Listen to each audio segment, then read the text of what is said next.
Hey everybody, my name's Matt Samia and I head up the Blizzard Film Department. We make all the cool movies that you see as part of every Blizzard game.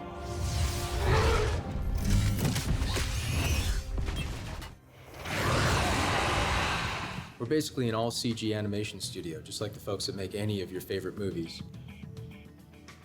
We're organized into teams who focus on different parts of the production, from the concepting, previs, and storyboard guys at the beginning, all the way through modeling, animation, effects, lighting, and finally, the compositing team who output the final frames that you see on your screen.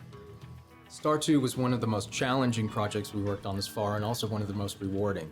We had a chance to really stretch our storytelling in ways that we hadn't had a chance to in the past, especially with the in-engine flicks. And to tell you more about that, I'm going to pass it on to Nick Carpenter.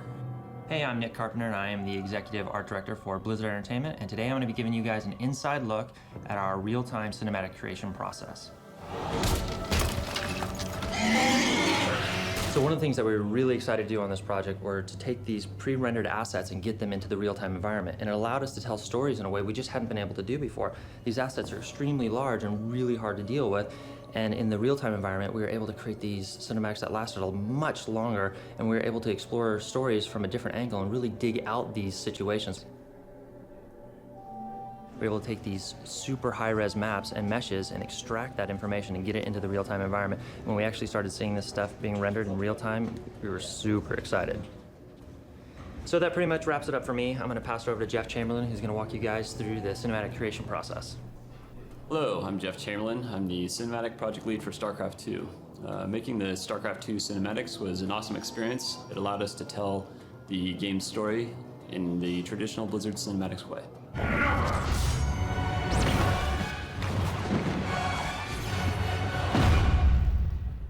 We started the process writing the story with the other teams to ensure that it fit their criteria. We spent a great deal of time here because basically the story is the foundation for the cinematic process. Once the story was complete, we started working through the departments that Matt mentioned earlier to get to our final frames. This is an exciting time for our department. It's pretty much the bulk of our work. So in the meantime, we were working with the sound department to develop the scores and sound effects for the StarCraft 2 cinematics. Once we were able to marry all that stuff together, we realized that what started out as a really ambitious project ended up being the very real StarCraft 2 cinematics that you have in front of you today. So let's hand it over to some of our team members to give you an in-depth look at this amazing process.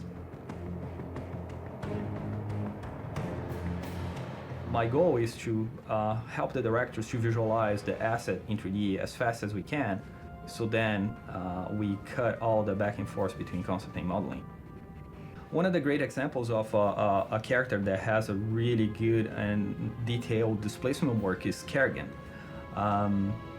We had the concept done, and the concept conveyed a great amount of detail, and then we build a base mesh that has all the right proportions and enough information to help us to add the detail on it. So when we started talking about StarCraft 2 and I knew we have to have a new design for the Marine, I started working with the concept artist back then and kind of exploring some ideas. So we came up with something that the director was really happy with, and the concept artist was able to take that to a completely different level.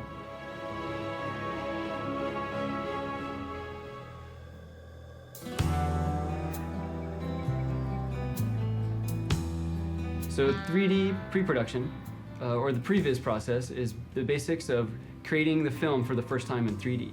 One of the main things to get out of a 3D pre-production is camera space and how the camera tells the story. Once the basics are there, you put into place, then we start assembling the scene. We start laying characters in and making a composition out of it. You basically pose a character and you put it in the scene, and when the composition is strong, then you can move on to animating it. Do a general animation and staging the main actions in there.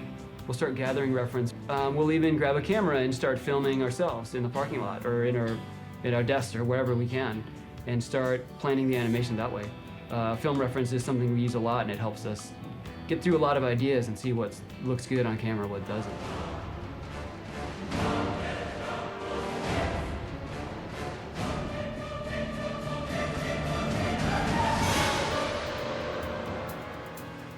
We had the three main characters, Tychus, Raynor, and Kerrigan, all in the same space, and we needed to show an emotional battle between all three of them.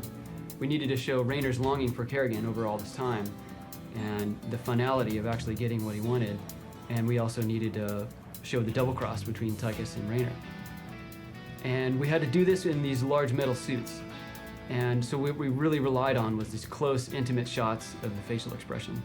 So we dug deeply into the acting, and we dug deeply into eye direction, speaking, getting a lot of the body language through the eyes, and getting a lot of the believability through the fleshiness of the face. Once you tell the story cleanly and clearly in 3D, then we can distribute all these individual assets and worry about adding more detail and adding more effects and more elements here or there.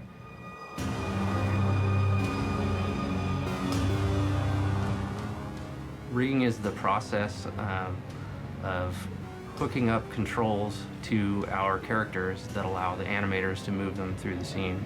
One of our more complex rigs that we built for the cinematics was the armor suit for the Marine. You see them in the intro and all throughout the rest of the cinematics. There were many controls, over 200, to articulate everything from the arms moving around and the face shield down to all the little vents on the back and down the spine.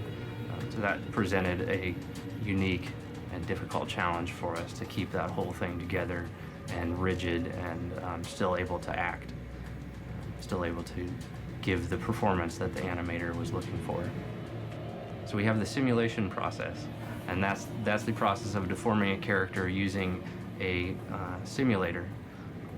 So the character of Kerrigan presented a number of different challenges for us, not the least of which is she's seen in 3 different forms throughout the cinematics. So another simulation task that we're responsible for is the simulation of all the hair in all of the shows. So in Kerrigan's dream, for instance, you see Kerrigan running around, wind blowing around, dust blowing around. That presented some challenges for us because we really needed to work closely with the effects team and the animators to make sure that the continuity was there, the wind directions were all correct. Her hair was blowing in the same direction as all the dust elements and ember elements and fire elements that were provided by the effects team.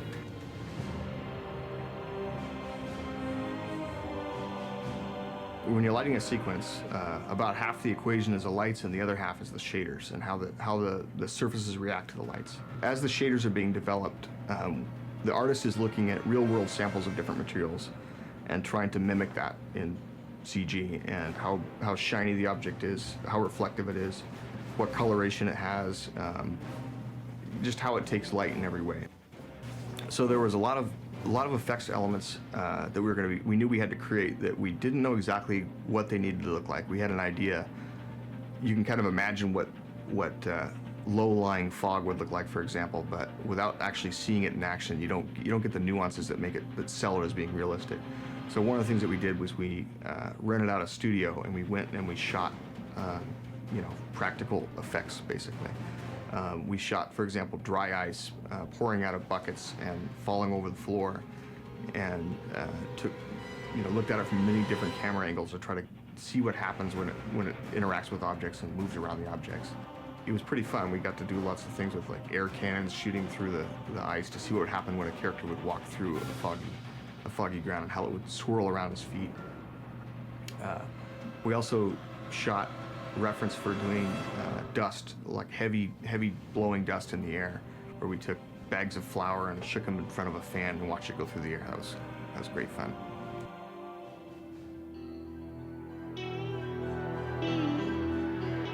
So compositing is a process that we use quite heavily here, and it allows us to really fine-tune the look of our shots in a fairly interactive way. When you're traditionally rendering 3D objects, it can take hours and hours and hours to produce a frame. What we found really useful, and we use this quite a bit, is we render everything out to multiple render passes. We basically split the lighting information from the surface information, and we will render out, in some cases, hundreds of different layers that we'll then bring in to our compositing package and reassemble. And when we reassemble it, that allows us to actually have fairly detailed control over each aspect of the lighting and the shader itself, how it reacts. We'll separate characters from environments and props from characters and effects and everything and put it all back together. And it really gives us this exploded view of our whole scene that allows us to go into any area, focus on it, and change the look of it slightly. And so the real challenge is to pull it all together at the end and make it look like it was all rendered at once, and that every frame of our cinematic looks as good as it can. It looks like a painting, essentially.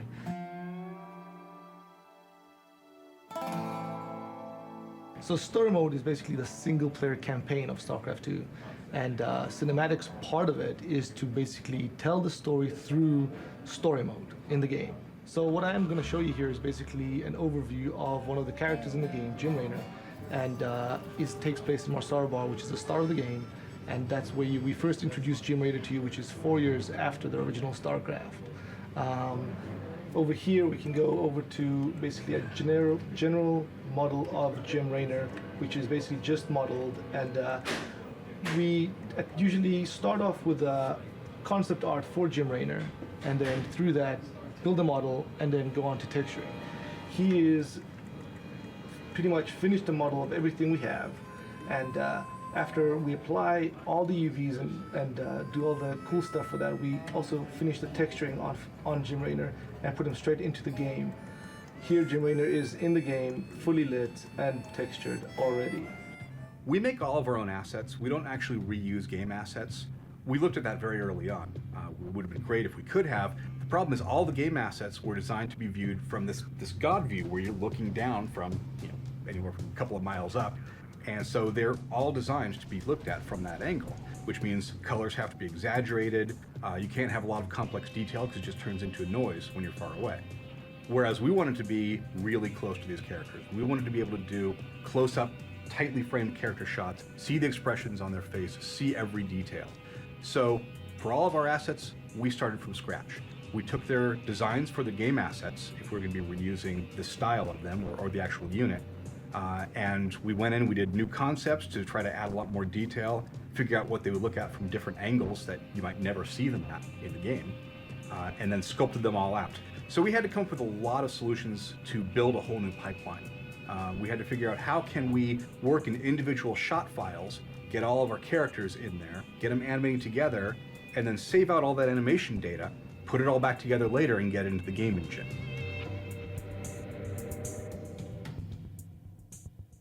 So thanks for hanging out and checking out the cinematic creation process, and we hope you guys enjoyed it, and we'll see you guys on Battle.net real soon.